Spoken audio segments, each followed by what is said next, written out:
Friends, welcome to Tamil புத்தகம் channel. இன்னைக்கு நம்ம வீடியோவில் பார்க்க போகிறது பார்த்தீங்கன்னா என்னோட ஃபேவரட் எழுத்தாளரான அதே மாதிரி ஒரு அழகான கதை சொல்லின்னு சொல்லலாம். கதை சொல்லின்னு சொன்னப்பே உங்களுக்கு தெரிஞ்சிருக்கும் அது யாருன்னு. நம்ம பவா செல்லத்துறை ஐயா தான். அவங்க எழுதின சொல்வழி பயணம்ங்கிற புத்தகத்தை பற்றி தான் இன்னைக்கு நம்ம வீடியோவில் பார்க்க போகிறோம். இந்த புத்தகம் பார்த்தீங்கன்னா விகடன் பிரசுரம் தான் அதை பதிப்பிச்சிருந்தாங்க. இது வந்து 280 ரூபாய் உள்ள இந்த புத்தகம் வந்து நான் போன வருஷம் உலக புத்தக தினத்தை முன்னிட்டு அவங்க ஆஃபர் போட்டிருந்தப்ப வாங்கினேன். ரொம்பவே ஒரு அருமையான ஒரு புத்தகங்க.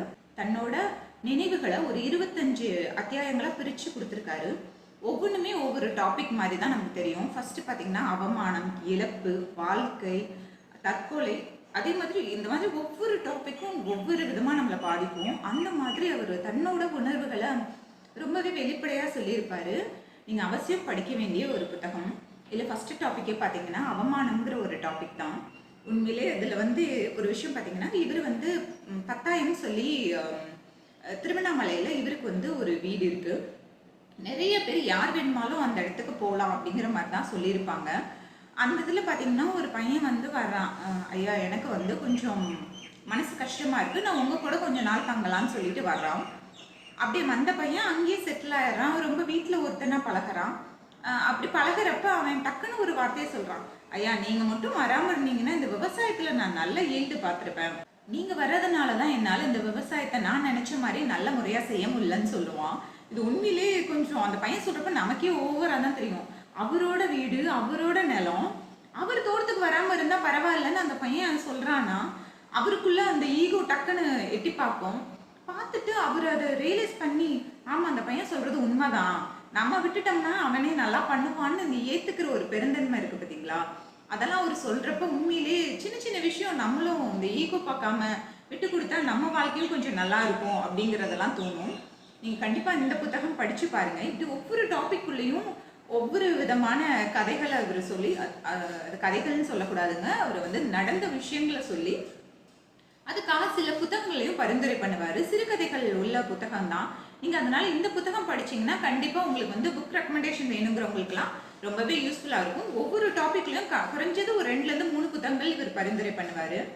அதே மாதிரி எனக்கு இன்னொரு டாபிக் ரொம்ப பிடிச்ச டாபிக் வாழ்க்கைன்னு ஒரு டாபிக் இருக்கும். அதில் பார்த்தீங்கன்னா இவர் வந்து தன்னோட வாழ்க்கை அனுபவத்தெல்லாம் சொல்லிட்டு ஒரு மனுஷன் எப்படி வாழணும் அப்படின்னு நம்ம புத்தகம் படிக்கிற யாரை கேட்டிங்கனாலும் அவங்க ஃபஸ்ட்டு சொல்கிறது வந்து ஹென்ரியோட வாழ்க்கை மாதிரி வாழணும்னு. அது யாருன்னு பார்த்தீங்கன்னா ஜெயகாந்தன் எழுதின ஒரு மனிதன் ஒரு வீடு ஒரு உலகம்ங்கிற புத்தகத்தில் வர ஒரு கேரக்டர் தான். ஒவ்வொரு மனுஷனுக்குள்ளேயும் ஒரு ஹென்றி கண்டிப்பாக இருப்பார். ஆனால் அது வந்து நம்ம வெளிக்கொணர நம்ம வந்து டைமே கொடுக்க மாட்டோம். நம்ம வந்து எப்பயுமே எதையாவது நோக்கி ஓடிக்கிட்டே இருக்கனால நம்ம அந்த ஹென்ரியோட சின்ன சின்ன சந்தோஷங்களை எல்லாம் நம்ம வாழ்க்கையில் நம்ம மிஸ் பண்ணுறோம் தான் சொல்லணும். அந்த மாதிரி ஒரு யோசிக்கிற கேரக்டர் தான் ஹென்றி. அவரோட வாழ்க்கையை அந்த நிமிஷத்தை அவர் எவ்வளோ அனுபவித்து வாழ்கிறாருங்கிறதெல்லாம் ரொம்பவே அழகாக இருக்கும். இந்த புத்தகத்தை படிக்கிறப்ப நமக்கு வந்து ஒரு தெளிந்த நீரோடை மாதிரி இருக்குங்க. ரொம்ப சலசலப்பு இல்லாமல் அழகாக அமைதியாக போகும் வாழ்க்கை. ரொம்பவே அருமையாக இருக்கும். நீங்கள் படித்து பார்த்தீங்கன்னா நீங்கள் கண்டிப்பாக ஒரு நிமிஷமாவது நம்ம இந்த ஹென்ரியோட வாழ்க்கையை வாழலையேன்னு உங்களுக்கு தோணும். அதே மாதிரி அடுத்த புத்தகம் அவர் சொன்னது என்னன்னு பார்த்தீங்கன்னா நம்ம ஜெயமோகன் ஐயா எழுதின யானை டாக்டர் புத்தகம். இந்த புத்தகத்தை வந்து ரொம்பவே ஒரு அருமையான ஒரு புத்தகம். இந்த இதில் வந்து காடு சார்ந்த ஒரு இடத்துல வந்து ஒரு டாக்டர் வாழ்கிறாரு. அவர் வந்து எப்படி அந்த காட்டில் வாழ்கிற விலங்குகளோட அவர் மிங்கிளாகி இருக்காரு, அவருக்கும் அந்த விலங்குகளுக்கும் அந்த காட்டுக்குமான பாண்டிங் என்னங்கிறது ரொம்பவே அழகாக சொல்லும். ஆனால் இந்த புத்தகம் படித்ததுக்கு அப்புறம் நமக்கு தோன்ற ஒரு முக்கியமான விஷயம் என்னன்னு பார்த்தீங்கன்னா நம்ம வந்து ஒரு காட்டுக்கு போனோம்னா நம்ம அந்த இடத்த எவ்வளோ தூய்மையாக வச்சுக்கணும்னு நமக்கு தோணும். யோசிச்சு பாருங்க, நம்ம வீட்டில் நம்ம வாழ்கிறோம், இங்கே வந்து ஒரு சிங்கமோ ஒரு யானையோ நம்ம வீட்டுக்கு வந்தால் நமக்கு எப்படி இருக்கும். ஆனால் நம்ம வந்து எந்த ஒரு கில்ட்டி ஃபீலிங்குமே இல்லாமல் அவங்களோட ஒரு வீடான அந்த காட்டுக்கு போய் நம்ம எவ்வளோ ஒரு வேஸ்டெல்லாம் போட்டு எந்த மாதிரி அதனால அவங்களுக்கு என்னென்ன பாதிப்புகள் ஏற்படுது அப்படிங்கிறதெல்லாம் இந்த புத்தகத்தில் ரொம்பவே அழகாக சொல்லியிருப்பாங்க. ஸோ அவசியம் நீங்கள் வந்து ஒரு ட்ராவலிங் பிடிக்குங்கிறவங்க கண்டிப்பாக இந்த புத்தகத்தை ரொம்ப மஸ்ட்டாக படிங்க. நீங்கள் என்னென்ன செய்யக்கூடாதுங்கிறது உங்களுக்கே புரியும். அடுத்ததான் 3வது சொல்கிற புத்தகம் பவா செல்லத்துறை ஐயா எழுதின மொய்ப்பர்கள் புத்தகம். இதில் பார்த்தீங்கன்னா அந்த வாழ்க்கைங்கிற டாபிக்லேயே வந்து இன்னொரு விஷயமும் சொல்லியிருப்பாரு. எனக்கு அதுவும் பிடிச்ச விஷயம், அதையும் உங்கள் கூட ஷேர் பண்ணிக்கிறேன். ஒரு பழங்குடியின மக்கள் வந்து விவசாயம் பார்க்குறப்ப, அதாவது வெள்ளாமை வைக்கிறப்ப அவங்க சாமிகிட்ட வேண்டிக்குவாங்களாம். அவங்க என்ன வேண்டுவாங்கங்கிறது சொல்லியிருக்காங்க. இது வந்து இங்கே கிராமத்து வழக்குலேயும் உண்டுங்க. கிராமத்தில் வந்து விதைக்கிறப்ப வந்து இந்த மாதிரி தான் வேண்டிக்குவாங்க. அது என்ன வரிகள்ங்கிறத உங்ககிட்ட நான் வாசி காமிக்கிறேன். கடவுள் தின்றது போக, காத்தவன் தின்றது போக, கல்வன் தின்றது போக, கண்டவன் தின்றது போக, பறவைகள் தின்றது போக, எனக்கும் கொஞ்சம் விளையணும் சாமி. எவ்வளோ ஒரு நெகிழ்ச்சியான வரிகள் இல்லை? யோசிச்சு பாருங்களேன். நம்ம வந்து ஒரு விஷயம் செய்கிறோம்னா அது ஃபுல்லாக அந்த பெனிஃபிட் ஃபுல்லாக நமக்கே வரணும்னு நினைப்போம். ஆனால் ஒவ்வொரு விவசாயி ஆகட்டும் இப்படி தான் வேண்டிக்குவாங்க. எல்லாரும் சாப்பிட்டது போக எனக்கும் கொஞ்சம் விளைஞ்சா சந்தோஷம்னு சொல்லிட்டு. இதெல்லாம் வந்து உண்மையிலே இந்த லைன்லாம் எப்படி பிடிச்சி எழுதுனாருங்கிறதெல்லாம் எனக்கு ரொம்பவே நெகிழ்ச்சியாக இருந்துச்சு. இந்த புத்தகத்தில் எனக்கு இன்னொரு டாபிக் ரொம்பவே பிடிச்ச டாபிக் வரும்.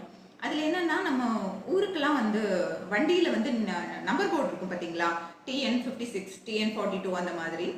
இப்போ நீங்கள் யாராவது வெளியூரில் இருக்கீங்கன்னு வச்சுக்கோங்களேன். இப்போ உங்கள் சொந்த ஊர் ஒன்றா இருக்கும், நீங்கள் வாழ்கிற ஊர் ஒரு ஊராக இருக்கும்.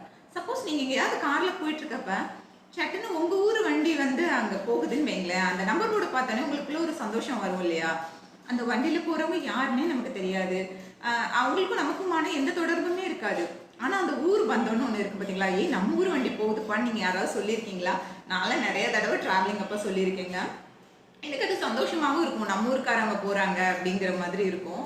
இந்த புத்தகத்தில் வர ஒவ்வொன்றையும் நம்ம படிக்கிறப்ப நம்ம வாழ்க்கையில் எப்பயாவது அதை கடந்து போயிருப்போம், இல்லை நமக்குள்ள ஒரு சந்தோஷத்தையாவது ஒரு கவலையாவது நம்ம வாழ்க்கையில் இதையும் நம்மளும் கடந்து தானே வந்திருக்கோம் அப்படிங்கிறதெல்லாம் தோணும்.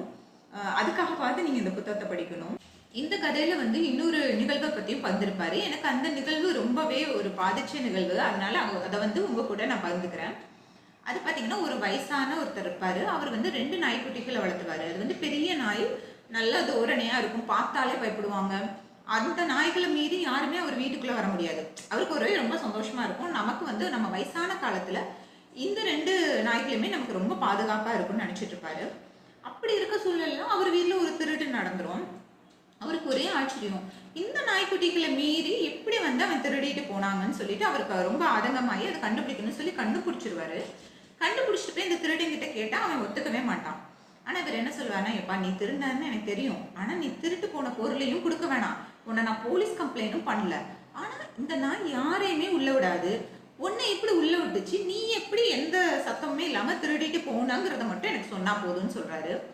அப்போ அந்த ஆளும் என்ன பண்ணுறாரு, சரி இவர் என்ன இப்படி கேட்குறாரு, சரி சொல்லிடுவோன்ட்டு அவர் சொல்கிறாரு, நான் உங்கள் வீட்டுக்கு போனேன், நீங்கள் உங்கள் வீட்டுக்குள்ள வந்து ஃப்ரிட்ஜில் உங்கள் நாய்க்காக மீன் வாங்கி வச்சுருந்தீங்க, உங்கள் சமையல்காரன் எப்படி அந்த நாய்க்கு சமைச்சு பரிமாறுவாரோ அதே மாதிரி நானும் சமைச்சு பரிமாறவும், அது சமையல்காரன் தானே பரிமாறான்னு நினச்சி அதுவும் சாப்பிட்டு பேசாமல் படுத்துருச்சுங்க, நான் வந்து திருடிட்டு போயிட்டேன்னு சொல்கிறாப்படி. அப்படி சொல்லிட்டு போனோடனே அவருக்கு ரொம்ப ஒரு மாதிரி கஷ்டமாயிடுது. வீட்டுக்கு போகிறாரு, போய் அந்த நாய்க்குட்டிகளை பார்த்து கேட்குறாரு, ஒரு கேவலம் மீனுக்காக நீ வந்து இப்படி போயிட்டியே, நீ வந்து அவனை திருட விட்டுட்டே இல்லை, ஒரு உனக்கு தேவை அந்த மீன் தானா, நான் அவன் மேலே எவ்வளோ நம்பிக்கை வச்சுருந்தேன்னு அவர் பேசுகிறாரு. அவர் வந்து அது அந்த நேரம் அவரோட ஆதங்கத்தை தான் அவர் கொட்டிட்டாரு. ஆனால் பார்த்தீங்கன்னா அந்த 2 நாயுமே வந்து உணவு இல்லாமல் ஒரு கொஞ்ச நாளே இறந்துருது. இது வந்து உண்மையில ஒரு நிகழ்ச்சியான ஒரு விஷயங்க. அது வந்து நம்ம நினைக்கிறோம், நம்ம வந்து என்ன அந்த நாய்க்குட்டிகளுக்கு சாப்பாடு போடுறோம், அது நம்மளுக்கு வீட்டுக்கு பாதுகாப்புன்னு, அப்படி இல்லைங்க. அது வந்து அது எவ்வளோ ஒரு ஃபீல் பண்ணியிருந்தா, அந்த உணவே இல்லாமல் கூட அவர் சொன்ன அந்த வார்த்தைக்காக அது எவ்வளோ ஒரு ரோஷம் இருக்கும் அந்த நாய்க்கு இல்லை? யோசிச்சு பாருங்களேன். நம்ம வந்து சாதாரணமாக நாயின்னு நினைக்கிறோம், அதுக்குள்ள ஒரு உணர்வு எந்த விதமாக எவ்வளோ ஒரு ஸ்ட்ராங்காக இருந்திருக்குன்னு தான் சொல்லணும். அவருக்கும் அந்த நாய்க்குமான பாண்டிங் எந்த அளவுக்கு இருந்திருந்தா அவர் சொன்ன அந்த ஒரு வார்த்தை அது அவ்வளோ காயப்படுத்தி இருக்கும். ஸோ நீங்களும் உங்கள் வீட்டில் ஏதாவது இந்த நாய்க்குட்டி பூனைக்குட்டியெல்லாம் வளர்த்துறீங்கன்னா, அது சும்மா நாங்கள் ஆசைக்கு வளர்த்துறோன்னு இல்லாமல் உங்கள் வீட்டில் ஒரு குழந்தையாவோ உயிராவோ நினச்சி நீங்கள் வளர்த்துறப்ப அது உங்கள் கூட அப்படி ஒரு பாண்டிங்கில் இருக்கும். சொல்லப்போனால் நீங்கள் வச்சிருக்க அன்பை விட 1000 மடங்கு அன்பு திரும்ப உங்களுக்கு கொடுக்கும். இது நான் ஃபீல் பண்ணியிருக்கேன், நீங்கள் ஃபீல் பண்ணியிருக்கீங்கிறாங்கிறத என் கூட ஷேர் பண்ணுங்கள்.